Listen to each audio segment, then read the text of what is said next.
Welcome to the Rock Guitar Confidential Podcast with Brian and Scott. Hey, question for you. Do you like guitar?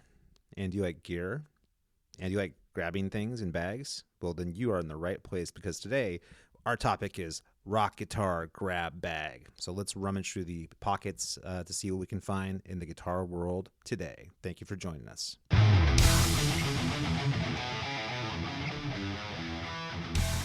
Okay, I've hit the button. All right, so the button is going. That means we are live on digital tape, which is great. Yes, on Digit, not really tape Not at all. really tape, no, not in any way tape. It's just zeros and ones being interpreted by some. Yeah, I do future love it overlord. how I've noticed I've noticed that people still say roll the tape, Yeah, it's true. Well, it's just hard. Old things are hard to break. just like us. That's true. We're unbreakable. And so that older than we should be. Yes, and so if you're wondering who we are, this is Rock Guitar Confidential with Scott Allen and Ryan Bowe. welcome in. Yep, welcome back. We hope you're coming back, but if you're a new listener, then that means we've got two listeners. That's true. All right. And so you guys You guys, or we've- gals or any combination thereof, you rock. We've doubled it in however many weeks it's been. So Which is it's appropriate because this is our 10th episode. Oh, perfect. Right on. I'm not even keeping track. I just roll them out, man. We got these genius ideas. We have the shared Yeah. universe. So today's That's right. topic is going to be, Guitar gear grab bag. yep, because these are a bunch of guitar gear things that I don't Yeah. necessarily think, and Ryan doesn't think that would be big enough on their own to have a whole podcast. So we're going to actually just go ahead and go through, almost like rifling through a bag, fill with this randomness and pull out stuff and talk about it. So Yeah, absolutely. Yep. So the Yep. first- Feverishly rifling through the bag of accessories that you brought to the gig. exactly. Hey, maybe accessories that you need and accessories you don't need. Yeah, one of the ones we could probably get off the back of the things we don't need would be a capo. Man, I hate capos. Yep, capos are like the thing that shouldn't happen. And I can tell you, as soon as someone says I'm going to play you a song and then they pull out a capo, instantly I stop taking them seriously as a musician as soon as that happens. And the same thing used to happen back in the day with drop D. If I hand someone a guitar and they say I'm going to put it in drop D, I'm like, oh, I don't have to take you seriously anymore. Okay, cool. Now I know Right. that. This kind of goes hand in hand with our previous episode about what the kids are listening to, because I have a handful of students. Hey, I just discovered this cool new alternate tuning. And I'm just thinking, well, why didn't you just practice that fucking thing I gave you last week? Yeah. You can play a G chord, please. Can you do a G chord? Yes. No, but I got this other tuning, and it only takes one finger. I'm like, yeah, that's not what we talked about last week, and that's No. not helpful at all. And if it is helpful, it's only helpful in one very specific instance, and it's not helpful in any other instance. So Yeah, and if you own exactly one guitar, yeah. And how long has it been in that tuning, and you've not been practicing what you're supposed to be practicing? It's right? now the so- capo. The thing that drives me nuts is seeing a chord chart for somebody, and it says like G, D, E minor, C, and then capo on the 6th fret, and I'm like going, well, then you're not playing G, D, E minor, and C. Right. Yep. You don't even know what you're playing. And I think I always tell people, like, look, a capo is just a tool. It doesn't deserve our hate in and of itself. True. It's the way that people use that tool that deserves our hate.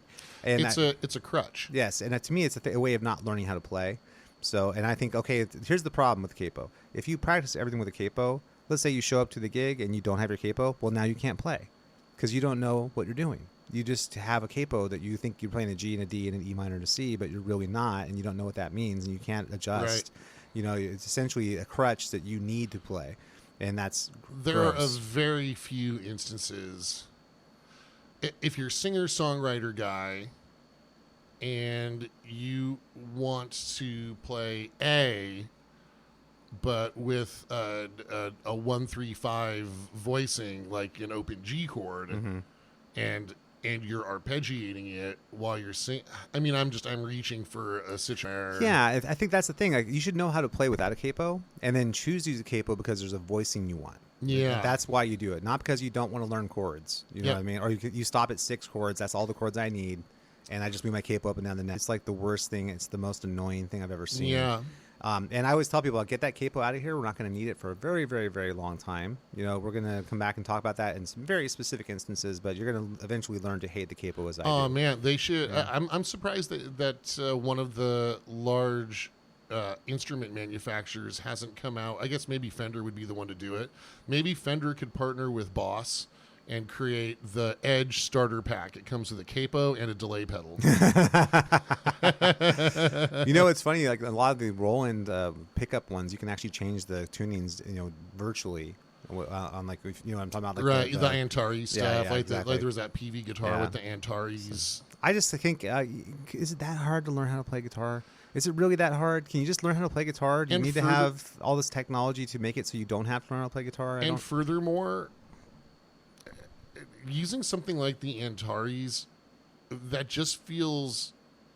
It seems that it would feel weird because the string tension wouldn't be what it would be if you were they don't in that know. tuning. People who are going to buy that don't know what they're doing. So they just... I have a friend who's a real proponent of it, who is an accomplished musician, and so I'm not going to argue with him about it. But to me, personally, it would seem weird. Even when a band is tuned to E-flat standard, that still fucks with my ear. Yeah, it does sound different. You're right. I mean, I'm not going to tell the world that I've got perfect pitch, but humbly, I have a pretty good ear. Yeah. I don't know. Do I have a good ear, Scott? I've never really looked at your ears, Ryan. But well, they here, seem hang fine. on. They seem fine. Yeah, they're good. They're good. Okay, cool. Now, musically, you have a good ear as well. Thanks. Yeah, that's true. I was fishing. I just needed to reel that one in. But when something's even a half step lower after all these years, I can tell. Yeah. And it really bugs me. I would say that here's my thing with the capo, man, is that you shouldn't be messing with the capo until you know how to play. It's a tool that you need to use for specific circumstances. If you use a capo when you start, you're just going to completely stunt your growth as a musician. Right. If you don't know what a voicing is, then which to our listeners, that means that the intervals of the chord are out of their natural order. Yeah, or are stacked in a certain way. Right. Non-inverted voicings. If what Scott and I just said makes no sense to you, no capo for you. Yes. You need to learn how to play before you use a capo. That's the thing. That's why I think that, like, when a starter, and then this is the thing that's the most annoying, is like when someone has like a buddy in a church band who also doesn't know how to play, who influences them to say, oh, hey, here's a capo and this is how you do it. This is just the 4 chords you need, and you just move the capo around. Are you talking about the guy that comes into the music shop and says, oh man, I just played in front of 10,000 people? Yeah. Oh, really? That's awesome. Like, what's the name of your band? I play at church. Yeah. The Bayside people or something. The Bay Rock Side Harvest Festival. But those guys are like, Fellowship. they're like the Eddie Haskells of the music world. You're trying to get this kid on the right path, and they're like, hey, all you got to do is have this capo underneath 4 chords. Ha ha ha. That's all you need. And you're like, going, damn it, don't listen to that guy. Just do what you're supposed to do. And I totally acknowledge that we're selling the harder thing to sell. It's very much the eat right and exercise part of it. You know what I mean? It's like it's at doing a thing. I know, but there's not going to be a quick fix, and people are always looking for a quick fix, and it's like that ain't how it works, man. And and I just feel like you got to learn to play, and I don't try and dog cuss a capo too much too early in the student's life. I do make it important. I explain to them. It comes up. I respect their intelligence enough to explain to them what the problem with the capo. I'll tell them what I'm telling you right now, which is like, it's going to stunt your growth. It's going to become a crutch. You're not going to actually learn to play this stuff. Learn how to play it without a capo, and then use the capo because you choose to use a capo, not because that's the only way you know how to do it. That's a great way to put it, man. Yeah. I always explain to my students, look, I've always had the attitude that I want to be able to pick up any guitar and play that song. Yep. Whatever it is. If there's one thing that's great about guitar, and one of the reasons it is objectively and scientifically proven to be the greatest musical instrument ever invented. Yeah, and only a fool would try and argue with that. Absolutely. There's over, I think, 7,500 peer-reviewed studies that prove exactly that point. So 7,501. Yeah. And that last one was the important one. Right. It's that it's easy to transpose, meaning change keys, meaning playing in a different range of notes. I'm trying to figure out how to. Yeah. So like if you're playing what's called a 1-4-5 in the key of A, your chords would be A, D, and E, and if you transpose it to the key of G, it'd be G, C, D. It's the same what's called harmonic movement. Yes. Thank you, Scott. Yep. So it's easy to do that on guitar. Yep. I remember I had a. It's actually much easier to do on piano, though. By the way, I should say. Yeah, but piano's not as cool. It's not cool. Yeah, there's nothing cool about playing piano. Piano only moves in one direction. Guitar moves in two. You know who else moves in one direction? Harry Styles. He does. It's true. He does. I think that direction is a horrible breakup with Olivia Wilde. I think that's the direction he's heading right You know now. what's awesome is that I have no idea who Olivia Wilde is. Oh, I'm so glad. So happy I'm about so jealous of that you don't know who those people are. I have to Oh, know. I love it. I have to know in my head who's there's that gigabytes in my brain taken up by knowing who Harry Styles and Olivia Wilde are. It just makes me sad. You know? I think I can actually track my success in life by how many Yahoo News headlines involve names of people I don't know. Oh, and it was funny as the older you get, the more you don't know who these people. Like, who is this? Like, who Oh, is it's this great. person? I don't feel know like who I'm this doing is. pretty well that I don't Yeah. know who any of these people are. Yeah. I always find that when I say who is this person, it ends up being like one of the Real Housewives of one of the 50 Real Housewives shows, and I've never seen any of those, so I don't know who those people are. And Yeah. you're like, oh, I can't even think of a name of any of them. It's like, The flip side of that is I know there's an algorithm that's tracking what you're reading, and so it can present articles. yeah. Okay, I can promise to the world, I have never once, ever once clicked on anything that would tell an algorithm that I want to know what's happening with anyone named Kardashian. I don't know why Yes. it keeps happening. I've never clicked on anything. But that maybe could- are you clicking on like television news or something like that? Maybe that's something very tangentially related to it. Yeah, it must be. Yeah. I guess I was recently upset by the cancellation of Raised by Wolves on HBO and a bunch of stuff. But yeah, talk about tangentially related. That's insane. Yeah, it's television. I guess maybe that's the way it's related. right, so the capo, so the capo's a crutch. And I think what really bugs me too, and you pointed this out, is we live in the world of ultimateguitar.com Yeah. and e-chords. Hell, that should be a topic for a podcast. It's What's almost the best tab website? There isn't one. There isn't. But it's almost like we're living in a world where we're telling our kids to take your lunch money, go straight to school, spend it on lunch, don't do anything else. And then as they're walking to school, there's like 50 people saying, "Hey kid, you want to buy some candy? Hey kid, you want to buy a new phone cover?" It's like, and no, I told them just go walk to school and pay for lunch. That's what you're doing with that money. When I was in high school, my freshman year, I got $2.50 for lunch every day. Mm-hmm. And so I would just skip lunch 2 days in a row and buy a nickel bag on the third day. Can't do that anymore. I can't believe you're admitting this to all these people. Hey, I'm an open book. That makes sense. Look, I was a teenager. I was dumb. Well, I wasn't the dumbest teenager. I still played guitar. The point I'm trying to make, though, is like you're trying to keep these kids on the straight and narrow in terms of learning their guitar and not have them take all their precious time, which there's so little of anyway, and spending it on these weird, like, charlatan concepts about how to play guitar. And you're trying to keep in this direction, and then every time they turn around, there's some YouTube video. Are you tired of learning guitar the old-fashioned way? You should just do this little new thing we do, and now it's going to work great. Oh, yeah. I had a student buy a program called Soloing Without Scales. Yeah, that's the dumbest thing that's ever existed. Fuck. Yeah, it's just it's like it's the faith healer of music construction. Well, if it lays its hands on you, then it's Bon Jovi. Like, damn it, you beat me to the punch on that one. You saw me winding up to volley that one right back, but that's okay. So like you caught your own rebound. I did. Yeah. I did it, and I put it back in the hole. Damn straight. So no, and then. The next thing I want to talk about is strings, because this is probably one of the things that's the biggest myth in the world is that, if I use big strings, then I get great tone. And tone is all about thickness of string. And that is, I can just point at Eddie Van Halen, who used light gauge strings. I would say Trevor Rabin used very light gauge strings. Even Malmsteen used really light gauge strings. Are we talking about eights? Yeah, like Yngwie and Trevor Rabin used eights for sure. Eddie used nines his whole career. So those are not heavy gauge strings. And no, not at all. And arguably some of the greatest tones that you're ever going to hear. You know what I mean? And absolutely. And I think that to my mind, there is a feel factor. I would say this: you got to play strings that you feel comfortable with. I don't know there's any kind of direct equation to I use thick strings, I get better tone. I think if the simpler your rig is, like if you had a Stratocaster plugged straight into a Fender Twin with maybe a wah-wah in between, that's all you had, then you're going to need to create all those tones with your hands. Yep. And I think that's where the thicker strings maybe come in, because you need to put so much of a beating on those strings, and you have to really just destroy that thing with your fingers to make any kind of tone happen.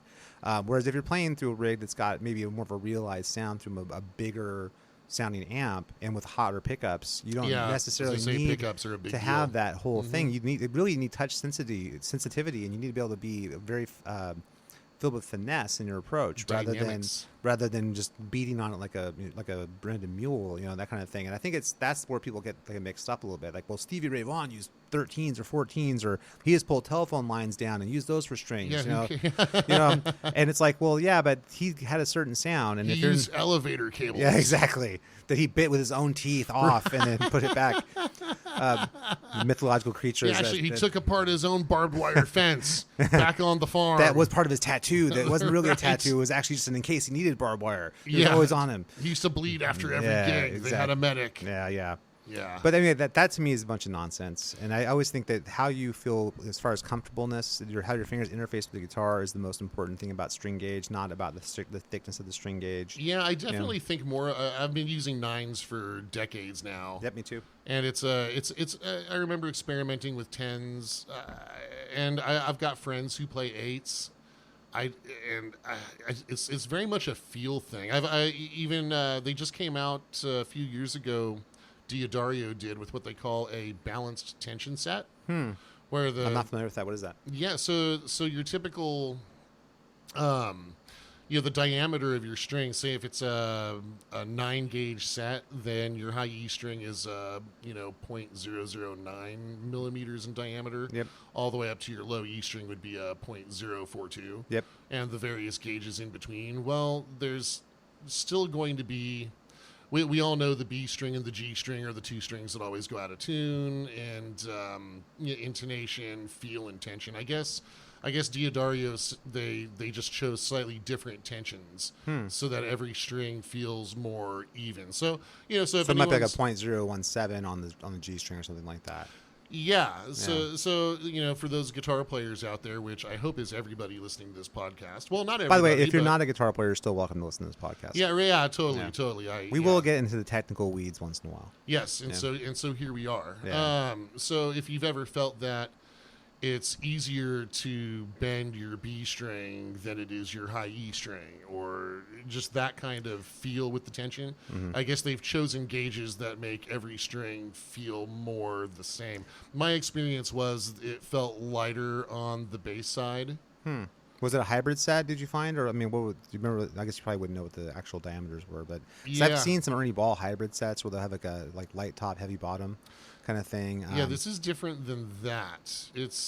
But you're on the right track.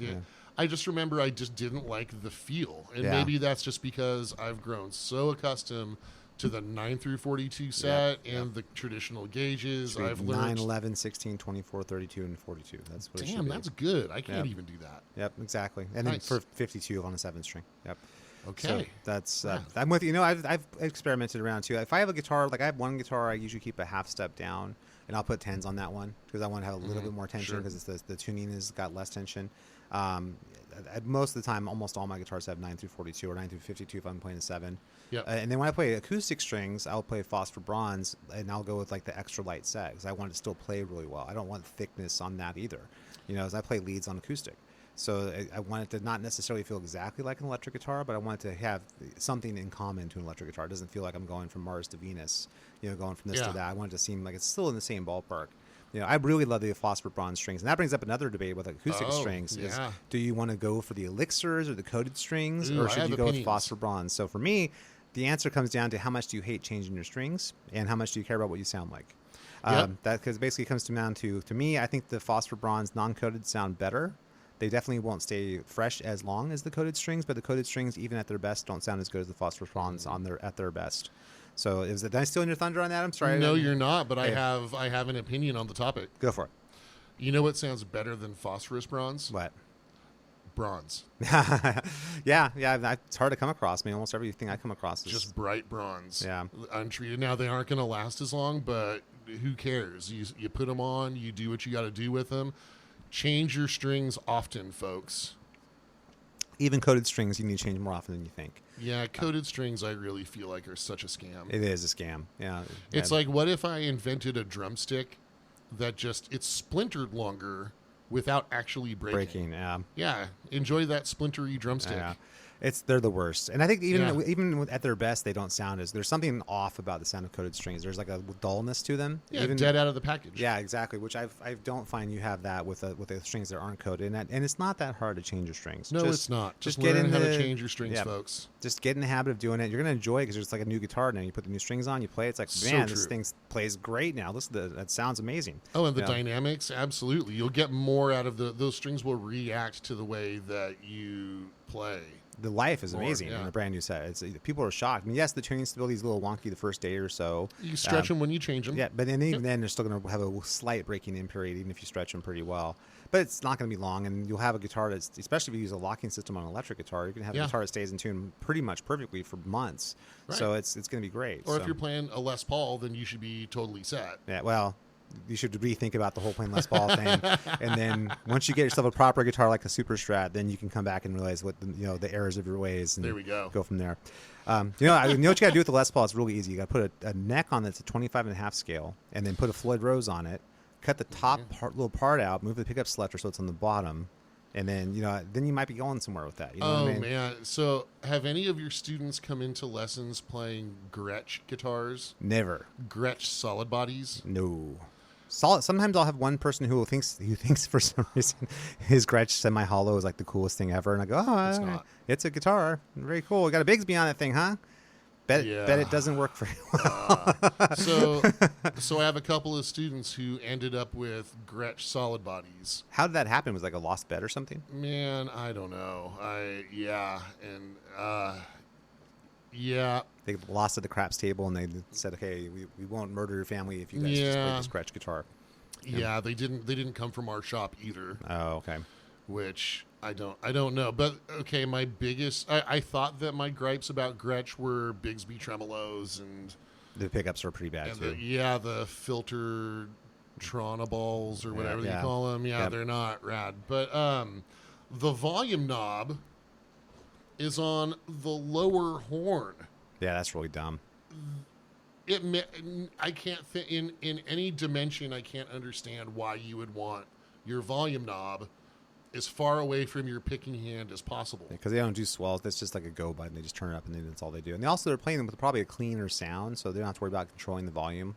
Like if you're playing a heavily overdriven sound, you know what I mean? God, well then why even have a volume knob? Just have like a cut switch. Yeah, I hate them. I have no. It makes no sense to me. It's the modern Gretsch guitar. Modern. Well, I use the term modern loosely. Yeah. But perfect example of gear that has a certain old-timey aesthetic, but is not a good tool. Yeah. It's extremely limited to be generous. You know what I mean? And what you can do with it. Yeah. You know what's not, though, is a Super Strat. That's not limited. Right. You that's can do right. pretty much anything with that. Not limited. Yeah. No, the other thing, too, I would say is that pickups. Talk about that for a second. We talk about the horrible pickups on the Gretsch. Now, to me, there's a whole bunch of very good pickups. Now, the pickups in all my guitars are DiMarzios. With the one exception being my EVH has got the EVH Wolfgang pickup in it. Nice. But everything else is all DiMarzios. I'm a big proponent of DiMarzio pickups. But DiMarzios are great. The other two I would recommend are... Also, shout out to EMG. I was going to say EMG and I've Seymour got Duncan. the new EMG Marty Friedman set, and I love it. Yep. And Seymour Duncan makes great stuff too. Oh, totally. I really think you can't go wrong with any of those three. There's some good ones too, like bare knuckle pickups. I've heard lots of good things. I've not had personal experience with them, but everybody I know who's had bare knuckles and Fluence by Fishman apparently are great pickups as well. That's what I've heard.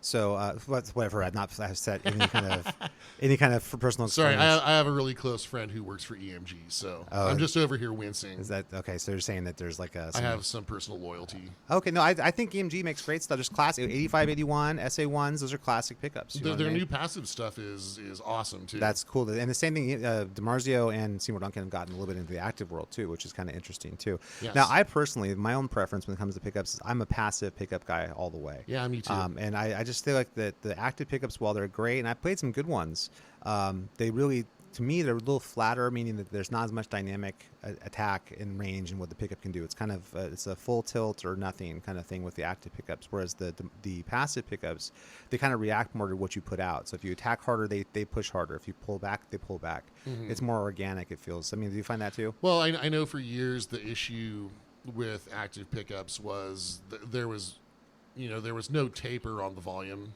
knob. Yeah, it's kind right. of like an on-off. Kind of button. an on-off switch. Yeah, I can only speak to what I know, and that's the EMG sets. I have 2 EMG sets, one active, one passive now, and they totally took care of that. There's a humbucker called the EMG X.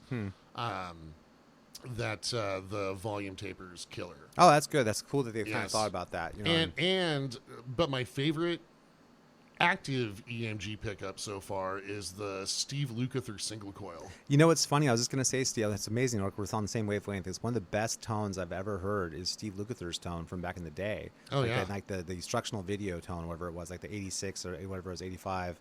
And he was using EMGs. And Reb Beach is another one of my all-time favorite guitar players, and he was an EMG guy back in the day too. So I've definitely have heard great sounding EMGs. You know, I think that Lukather thing is an incredible tone. Oh yeah, dude! I've got it in the middle position on a USA Jackson Dinky, and man, if I had to track single coil tones, that would be the go-to guitar.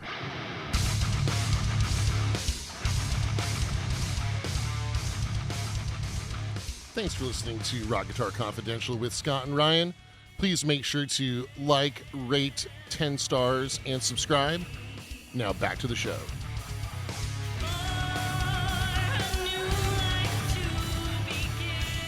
Now, I actually have some recommendations for DiMarzios because I've used almost every kind of DiMarzio. Love DiMarzios. I'm a big fan of the classic. If you want more of a classic hard rock sound, you would go with the Tone Zone in the bridge and the PAF Pro in the neck. If you want more of a bitier kind of thing, what I actually found is a Fred in the neck with one of the newer DiMarzio John Petrucci signature one. I can't remember what it's called. It's D-Sonic. That's actually a great bridge pickup for heavier stuff. Rad. Now, in terms of single coil size pickups, I love 2 different kinds. There's the Tone Zone S, which is a single coil size humbucker that you can put anywhere, and I have that in the bridge of one of my Strats. That thing is freaking awesome. It sounds just like a Tone Zone. It's rad. That's awesome. And then the vintage, they're basically the noiseless vintage single coils that they make are incredibly good too, and they're literally noiseless. There's not any kind of hum to this. It's a single coil. It's a true single coil, but it's noiseless, and they're awesome. spectacular. If you want that true vintage sound, to me, I have a Stratocaster. It's actually what became of my first guitar. It's got a Tone Zone S in the bridge and then 2 vintage noiseless singles in the neck and middle, and that's like my go-to Strat soundy guitar. But you could still make it scream in the bridge pickup. It's got that really fat harmonics and fat tone. That's killer. Is that the white Charvel with the green pickups? No, it's the black Strat with the white pearlite pickguard. That one's got the Warmoth neck on it and stuff. It's like the Frankenstein guitar. That's what became of my first guitar. It actually they basically replaced everything on it except for the body. It's like it's all different. Everything's different. But those pickups are incredible. My go-to for years though has been for DiMarzio has been the Tone Zone in the bridge and the PAF Pro in the neck. I just feel like that's a great combo. How does the Tone Zone compare to the Super Distortion? Super Distortion is similar to the Tone Zone. I think the Tone Zone's got a little bit more in the upper mids. You know what I mean? But there's similar output. Okay, you know, the same kind of thing. Actually, the distortion is the Super Distortion is not as distorted as you think from the name. It actually is kind of a little bit more vintage sounding than that. And I'm trying to think. The Evo 2 pickup is also really great. I like that one a lot. It's the Steve Vai. It's the second Steve Vai signature for a bridge pickup. That thing is really, really great. Very cool. Maybe we should. So, what kind of for our listeners out there? We should probably talk about magnets. Okay, now this is something I'm actually pretty uneducated myself. I know there's Alnico and I know that there's ceramic. Yes. But that's about as far as I go. So take us away, Brian, because you must know more than I do on this because you brought it up. So yes, well, there's so there's 2 different. So basically, what an electromagnetic pickup is it's a magnet with copper wire wrapped around it that creates a magnetic field. Now, when a ferrous meaning containing iron, like your guitar strings, when it vibrates within that magnetic field, it disturbs the magnetic field, and that creates an electrical signal, which then travels through all the wires in your guitar, into your guitar cable, and then into your amplifier, and then eventually out a speaker. Yep. So, as we all learned growing up playing with the magnets on the refrigerator, different magnets have different strength. Mm-hmm. Okay, so Alnico is an abbreviation that stands for aluminum, nickel, cobalt. Alnico. So it's an alloy of those 3 metals in a magnet, and they come in different strengths. Alnico 3, Alnico 5, Alnico 7. Then there are ceramic magnets, which are very highly magnetized, much more output. Those are sometimes used for more metal-oriented humbucking pickups, that type of thing. Now, if we're talking about active pickups, they use because those come with preamps to boost your signal and active cut and boost. It's a lot more signal hitting the front of the amp. Yeah. Yes, but so oddly enough, the magnets are relatively weak in an active Which pickup. would make sense considering they're going to boost that, coming out the door. That makes sense. Right. Yeah. So hence you can, whereas with a typical passive set, you want to be aware of your pickup height, the distance of the pickup to the string. You don't want to get it too close or else it'll pull the string out of its natural orbit. That intonation will get weird because the string will be, Yep. But you don't want it too far away either because you'll not get as much signal as you want. You got to find that sweet spot. That's exactly right. With an active pickup set, they can be really close to the strings. And no big deal. So when you're use your ears on that one though. You want to just everyone out there use your ears to figure out what the right height's going to be. That's right. Yeah. So it's always interesting to know what kind of magnets they're using in the pickup. If it's a more vintage thing, then it's probably Alnico 5. Yeah. Right. But if they're doing something funky, I'd be curious in that Petrucci pickup what they might be using. I'm thinking it's Alnico. I don't think it's ceramic.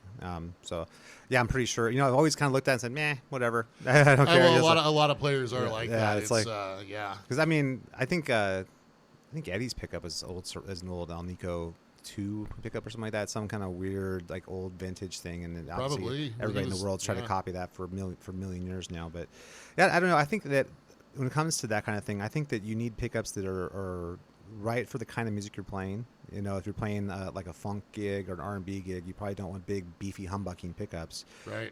If you want something that's going to be versatile, then as we've said maybe once, I can't remember if this come up before, but you probably want to use something like a Super Strat. That's going to be able to kind of do everything. You know what I mean? Those things can do any kind of. You want to get heavy in rock, you can do it. If you want to do like a blues thing, you can do it. If you want to do a funk and R&B thing, you can do it. That's right. You want a 5-way selector switch. So all the hard rock and metal is in position 1 on that humbucker and the bridge. Yeah. Get big fat clean tones for ripping fat solos, or big glassy clean tones in position 5. Yep. And then you want positions 2 and 4 for that glassy Strat quack, and that'll take care of everything else. That pickup for big warm, fat, bluesy sounds and stuff like that. And you still have position 3 left over just to fuck around with. Yeah, that's a good country position actually. When you're playing country stuff, I actually find the middle pickups a very honky kind of pickup.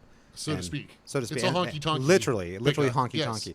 But not that I do a ton of that, but it's cool. And I think I've always preferred Strats to Les Pauls for that reason. I just feel like Les Pauls are way more limited in terms of what they can do. You know what I mean? They're definitely big sounding guitars for sure. If you want that big kind of mahogany with a humbucker, kind of beefy low sound, but it really doesn't do anything else though. But you can order a Super Strat like that. In fact, I have one right over here. Yeah, exactly. Yep. So the Super Strat to me is like the perfect bridge of all. You can do all of that stuff. You're not limiting anything. The perfect evolution. Yeah, exactly. It is. It really does seem like they should have just stopped at that point and said, okay, we've built the guitar, everybody. This is what we need. So all the Gretches shall be summarily executed. And it's kind of an adjacent viewpoint.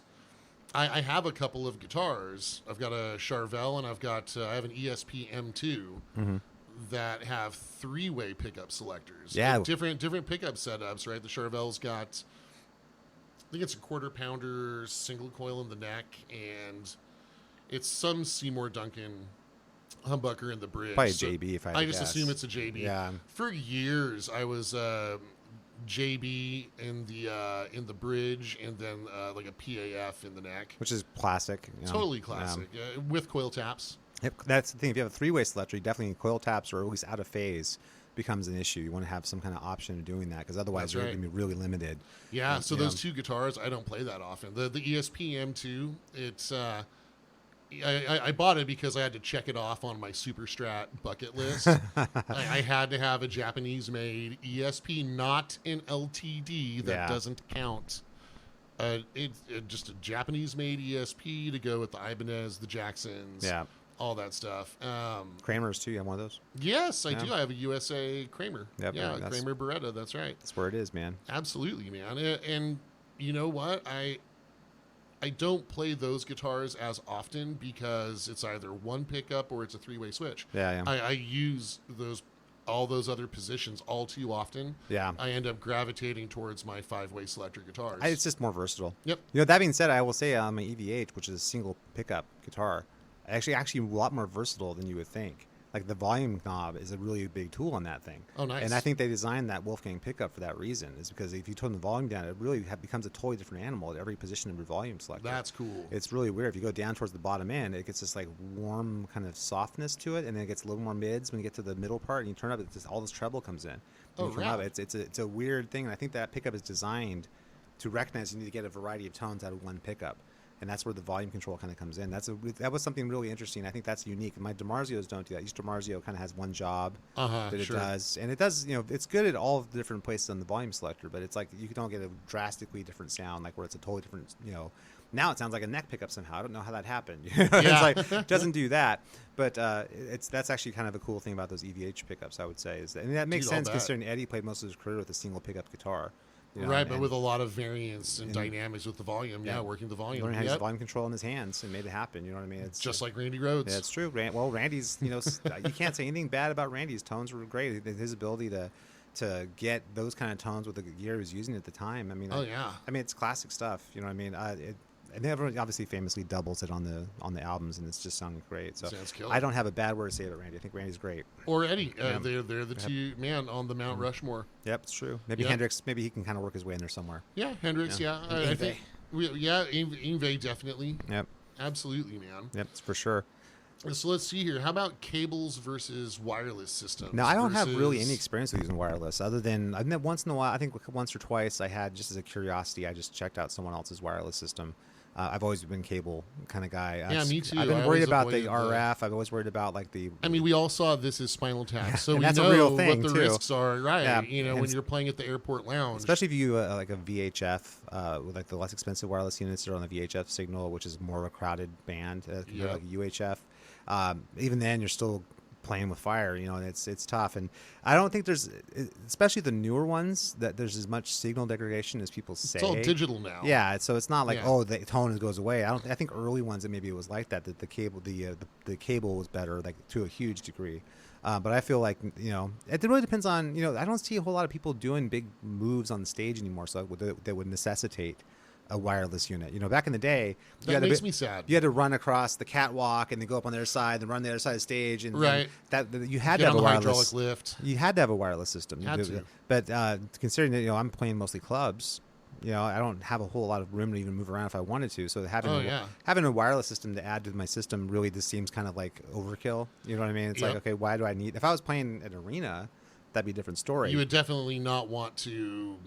Yeah, you wouldn't want to run a cable that was so long that signal loss was an issue, and then you would inevitably unplug yourself. Yep, or trip somebody else over your cable or something like that, and get hung up on something. You're trying to walk, and like, why can't I move? Oh, it's wrapped 100 times around the wedge. Yeah, so I can definitely see the benefit in that. I guess I've played some clubs too where a cable will get kind of tank coiled up on itself or whatever. So I guess I could, a club stage. I think a cable makes a lot of sense if you're playing in a club. I think if you're playing anything bigger like a theater or like arena, obviously you definitely would want to go wireless. I think that just makes sense from a performance standpoint that you'd want to have something like that happening. From a tone standpoint. That's tough. I mean, the tone. I don't have a ton of experience with the wireless systems, but what I've heard, there's not a giant like, wow, it sounds great now and it sounds terrible now. It's like they're pretty damn close. Yeah. So it's just like I imagine they are too. What you make up for it, but with the ability to be freely performing anywhere on the stage, to me is made up for by whatever signal loss however small it might be. You know what I mean? Yeah, I mean, as long as it doesn't affect. Tone's important in that it's got to inspire you to use it. The other argument too people have is like, should you shell out the money for the super Mondo awesome cables, or should you just use whatever cables? And I think there's not really any one way, because some people, they might actually prefer the cheaper cable sound with a higher impedance. That might be part of the sound that they've worked out, that works better with their rig. Sometimes you have a rig that sounds great with a cheap cable, and then you put like a nice cable like a Monster or a Georgel or something in there, and all of a sudden, because there's so much less impedance, now a lot of artifacts that you don't want are now there's like way more treble than it was before. Yeah, that's good that you point that out, because I during my career in music retail, I sold a lot, and I mean a lot, Oh, I remember the heyday of monster cables. Oh yeah, and well before that, MIT with the plastic boxes on them. That I don't think they really was anything in those boxes, but I did have one of their power. The company's defunct now, but I did have an IEC cable that blew up a power amp of mine once. Those power cables were known as amplifier killers. Wow.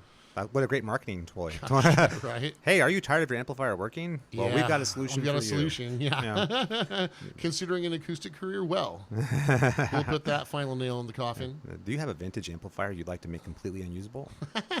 Right. You've come to the right place. Right? Are you sick of your kid jamming all day and night? Well, here's the Christmas present for you, Dad. Now, that being said, the George L's I've used for years, and I like them a lot, and I think they're great. They're really, really reliable. They sound great. I also have used for years the nicer DiMarzio braided cables too, and I feel like those guys are maybe not quite as there's not as much presence to those. I think there's a little bit more impedance on the DiMarzio than on the George L, which makes sense. But both good. I think it's really the taste thing. I don't think there's any one cable that's going to be the right cable for everybody. You have to sort of figure out what your budget is. Yeah, what does your ear tell you? The general public is not going to really notice the difference, I don't think. There's some good cables like from major like a lot of the braided Fender cables I think are fine. You got my Ernie Ball cables that are all neon to match my neon guitars, which is awesome. But they're all good. They're all good. There's nothing wrong with them. There's not some. The only ones I would really stay away from are like the really cheap.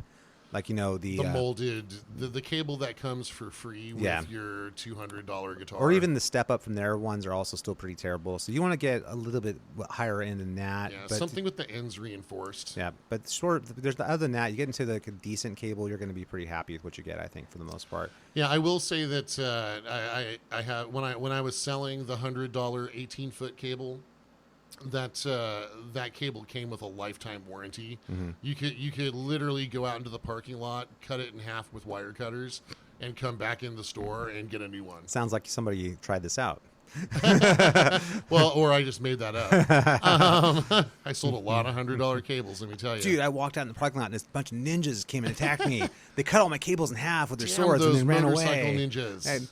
Can I get some new cables? Like, yes, it's got a lifetime warranty. Right. Even in Ninja Attack, it'll be fine, Or, or if you're, like if you're playing at the beach and like a shark. Yep. Pops out of the water, eats your cable. Yeah, typical. It can happen. Happens all the time. You hear the stories.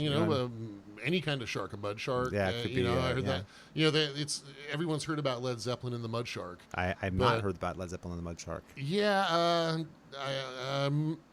I'm never one to shy away based on appropriateness, but for the sake of our podcast, we'll just everyone go home and you can go home and Google it. If you're over the age of 18, you can Google it. Let's just do that. Or like at least like 15 or 16. Okay, I don't know. Right. Yeah, I got an idea. Okay. So yeah, but I mean that mud shark. People don't know it got their cables too. So there we go. There's the bad joke. I just had to complete the thought.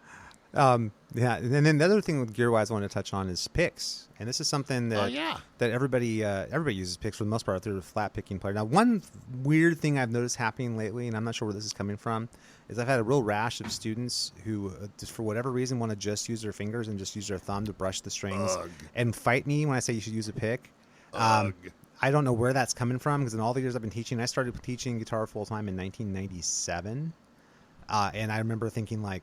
In all the years I've been teaching since 97 to now, I've never encountered a rash of people doing this like this. And I don't know, maybe there's some YouTube person out there doing with their fingers what's going on, but that's weird. I keep explaining to them, if you use your fingers, there's certain styles of music that you can do that you can get by with finger playing, but you're going to be very limited in terms of what you're able to do. If you play anything like in the rock, pop, alternative, blues, jazz, R&B world, you're going to have to know how to use a pick. Yeah, blues, jazz, modern country, although there's going to be some finger style in there too, but not... But you got to be able to do all of it. I say we're going to do finger style, but we're also going to use hybrid picking and flat picking. You're going to have to use all of it. Yeah, and we're not going to start on lesson number 1, learning finger style, because you can't fret a chord yet. Yes. So you're going to be able to strum. Hello.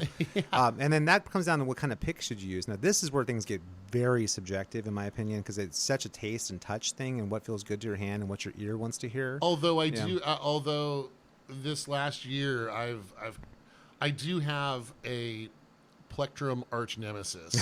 What's your Plectrum Arch Nemesis? Okay. By the way, that's an awesome name. That's a band. That's like a band name. I just What's the name made of your that band? Up. Plectrum Arch Plectrum Nemesis. Arch Nemesis. Yeah. That sounds kind of like arch enemy, but arch nemesis. Yeah, that's true. Plectronemesis. Yeah, plectrum arch nemesis. I've got a bad case of plectronemesis. I'm going to see the doctor. They're Yes. going to give me antibiotics. Symptoms might include electrical lights Right. between your nipples. No. Yeah. Exactly. Eye bleeding, maybe a symptom. Yes. Yeah. That's like our favorite wrestler, Mike Bleed. Exactly. Yeah. Mike eye bleeding. Yes. Yeah. So there's this pick that it wraps around your thumb. So it's like a regular pick, but it has this other apparatus attached to a spring clamp, and it clamps around your thumb. Almost like you're having a banjo or something like that. Yeah, but and maybe it is. It's kind of like that, right? But it looks just like a regular polymer pick, except it has this spring actuated thumb attachment device, which basically means it's holding the pick way out past your thumb the whole time. Yeah. And if you want that thumb to be right on the edge, get harmonics and stuff, and Or just control. yeah. The pick is sticking out. So just again for our listener out there, you want to make sure to choke up on the pick. Yep. Most of the pick is made for you to be grabbing onto it. Yep. Only the very, very, very tippy tip is supposed to be making contact with the strings. And even then, you want the flesh of your finger right there to get pinch harmonics. You know what I mean? That's absolutely right. It's no. But as far as that's a weird affectation that people are going to do. I think for most people that usually like a Dunlop or a Fender pick or any of those Dunlop. variations. Yeah, I mean, I don't have a horse in that race. There's a D'Angelico or whatever picks. There's I grew up playing D'Andrea Brights. Yeah. But I really feel like that the biggest concern is the shape of the pick, size of the pick, and the thickness of the pick. Those are the things you have to kind of consider. So for me, I use Jazz 3 picks for a very long time. And I always like the fact it has the sharp edge on it. So when you attack the string, it's thick and it transfers all the energy. And that sharp edge means you have a very sharp attack on it. The rounder the edge of the pick, the more the attack goes away. And then you get kind of a softer sound that's got a little more low mids. Whereas if the pick's more pointed, it's more bright upper mids that you're going to get out of it. Jazz 3 is a legendary pick. Yep. But then when the flow picks came out, which to me is just like a slightly oversized Jazz 3, then it's kind of the best of both worlds. Because with my tapping technique, I need to be able to tuck and untuck the pick pretty easily. Jazz 3 is a little challenging because it's so small.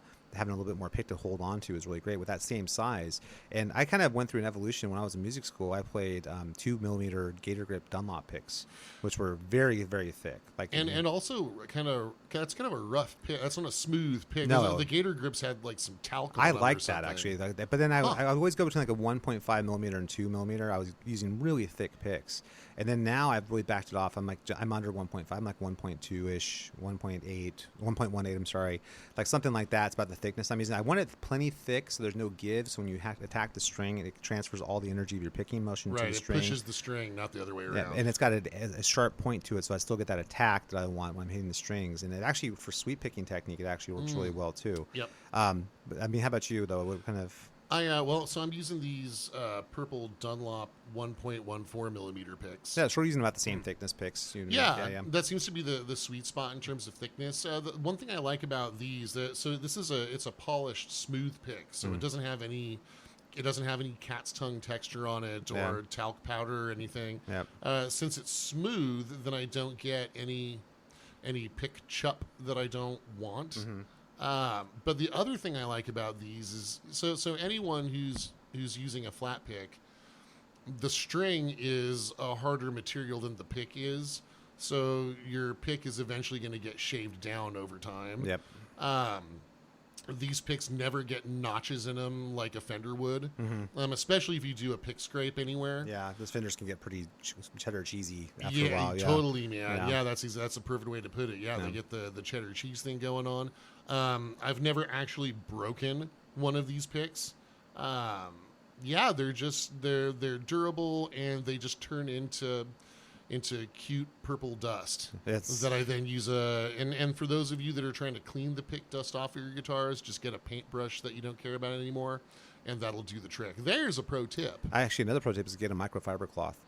You don't actually need polish. Just get a microfiber polish and you're good. Absolutely. Now, when you're playing an acoustic guitar, I would say that you want to definitely do a different kind of pick than you would use for an electric guitar. And for me, I would always go with something much lighter, like maybe a 0.75 millimeter, a little thinner, with a little bit less of an attack. You want more of a rounded edge on the side of the pick, because the goal is to not get a ton of upper mids. You want to kind of get more of a smooth, more scooped sound with an acoustic. So because the tone's gonna be a little different. So I have a different group of picks that would use acoustic versus playing electric. Also, don't worry about getting thumb picks like the kind that Ryan described earlier. Just use a pick and learn to hybrid pick. You don't need a thumb pick. The thing that bugs me about that thumb pick product is that it's my unwitting students it's an impulse buy at the front counter. Yeah. And it just... It's the National Enquirer magazine of the front counter. Yeah, I usually don't have a tough time telling people that stuff sucks. But for some of my students, I don't want to just crush their happiness. Hey, your cool new thing sucks. Yeah. Why'd you do that? They need to find out on their own that it sucks. Yeah. Yeah, because they're just robbing them from their momentary joy. You know what I mean? I'll tell you what, I give away a lot of picks. Yeah, me too. Yep. Totally. That's just the picks I purchase are just a guaranteed tax write-off. Yeah. You know what's funny though? I don't take any offense if someone doesn't like the pick I use. I think it's so personal. Oh, no, it's so personal. Like what kind of strings you use, kind of picks you use. That's something only you know what's right for you. Which I always almost feel weird giving advice anyway. Because like, well, this is what I use. That's usually what I tell them is like, you may or may not like this at all. It might be wrong for you completely, but this is what I think is good, and this is why. And I think what we've set out to do with this episode of the podcast is to kind of sort out, what's the marketing gimmick stuff, the coded string, and capos and and then like what's kind of in the middle, right? Once you actually understand music and you've accomplished a little bit musically speaking, then you could theoretically use a capo without stunting your musical growth, but you're going to be way down the road before that happens. Don't even mess with the capo. You've been playing guitar for like 2 years, and then with a good teacher and really practicing. Then you can start understanding the use for a capo. But starting earlier than that is a bad idea. It's going to stunt your growth for sure. That's right. Yeah, absolutely. And hey, look, if you are going to become thumb pick finger style person, that's great. That's an awesome genre. Yep. If you want to go down that rabbit hole or that dirt road would be maybe a better analogy. I don't know. But learn to play other stuff too. Yep. Don't be. I think that's even. I'm a metal guitar player, but I study jazz, country, classical, blues. Funk. I studied that stuff in school. You know what I mean? And it's like I knew that to be a good guitar player, you have to have a lot of different tools in your toolkit. You can't just be the one trick pony guy. Even if that trick is your favorite thing, you need to be a little bit of everything. Yeah, you got to be well rounded. Otherwise, you're going to have giant holes in your playing that you're not going to find out till you find out. Better to not do that. I always tell people there's no advantage to ignorance. Like when they push back on like learning theory or they push back on learning how to read, like there's no advantage to not knowing something. Ooh, yeah. I had a student. He only took a couple of lessons, but why? So if I like fingerstyle, why do I have to learn bar chords? And it's like, dude, if you're word for non sequitur of the year, it goes to. Yeah, and it's just I don't know. I find this happens more with the adult students. They push back. Yeah, which I don't have a problem with people pushing back as long as I take it in the spirit of they're just asking questions. Right. You know what I mean? That's fine. But then I'll say, here's why. This is why you don't do that. And then this is the advantage. This is the disadvantage. Yeah. And I don't want to disadvantage you. I want you to have all the options available to you. This doesn't negate the thing you love. But you have to learn how to do this too, and that. Yeah, and it helps you understand how the guitar is a tool, and you have to understand how that tool works. Yeah, and in a well-rounded way, not a one-dimensional way. That's right. What I mean? It's weird, we're not here to quote just learn songs. Yeah. That's the least of what we're here. If anything, song learning is just a tool to learn the instrument better. Right. You know what I mean? Because learning a song doesn't help you. I always think of it this way. There's a lot of attitude that people have about learning music where they kind of feel like, oh, my job is to memorize and regurgitate. I'm going to memorize a song and then spit it back, and that means I'm learning how to play guitar. Dude, and I always tell people it's like memorizing a paragraph in French and then saying you speak French. It's like, no, you memorize that paragraph, and maybe you can say it with a great French accent, and everyone who doesn't know anything about music would say, man, that person speaks French. It's amazing. Right. But then someone must say, bonjour, comment ça? And they go like, oh yeah, I don't speak French. It's like, yeah, you just memorize that paragraph. You don't speak French. Dude, that's so perfect. That's exactly the difference. And so learning the song is a tool to help you learn music better. And the song is not the end of the whole thing. The song is just a tool to do that. And what you'll recognize is once you learn the tools, you can learn any song. Yep. It doesn't have to be that song. You know what I mean? And I think that's part of the challenging a student thing that a good teacher does. You have to challenge what makes them comfortable. You know what I mean? Instead of Get just out of their comfort zone. yeah, instead of just going along with whatever's going to make them walk in the door next week. Yeah, and I had a sales trainer in another career teach me years ago that once you expand your comfort zone, it never shrinks back.